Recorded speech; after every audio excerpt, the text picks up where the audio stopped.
आपको पता है भाषा की खूबसूरती क्या होती है? अगर मैं सबसे पहले संस्कृत की बात करूं तो संस्कृत सभी भाषाओं की जननी मीन्स मदर कही जाती है। संस्कृत से ही सारी भाषाएं निकली है। तो अगर आप पैरेलली कंपेयर करके इसकी ग्रामर को, व्याकरण को पढ़ेंगे तो आपको भाषा लैंग्वेज पढ़ने में बहुत इंटरेस्ट भी आएगा और स्टूडेंट अगर आप हैं तो आपके मार्क्स बहुत अच्छे आएंगे। तो इसका एक सिंपल सा फंडा मैं बता रही हूँ। जैसे इंग्लिश में जब भी हम इंग्लिश पढ़ाना स्टार्ट करते हैं, पहले हम 3 पर्सन्स बताते हैं।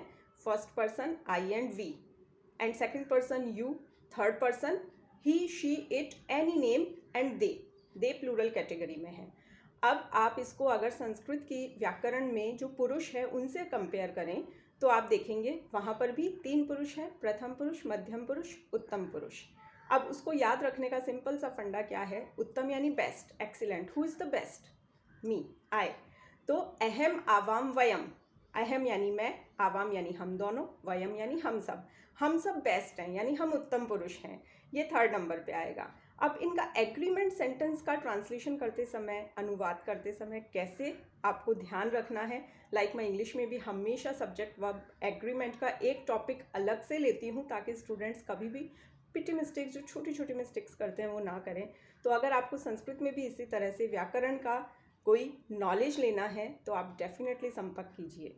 और आगे मैं उसको कंप्लीट कर दूं। उत्तम पुरुष मैंने बताया, मैं प्रथम पुरुष और मध्यम पुरुष भी बताना चाहूँगी। प्रथम यानी ही, शी और दे, उनके लिए, थर्ड पर्सन के लिए। तो उसको संस्कृत में हम कहेंगे से, तौ, ते, सा, ते, ता। यहाँ पे भी मेल फीमेल का अलग से चलेगा।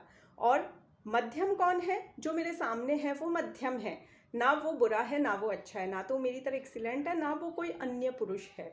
तो हम उसे मध्यम, मिडिल मैन, तो वो यू के लिए आता है। तो यहाँ पर भी एक वचन, द्विवचन और बहुवचन का रूल फॉलो होगा। तो त्वम यानी तुम, युवाम यानी तुम दोनों, और यूयम यानी तुम सब।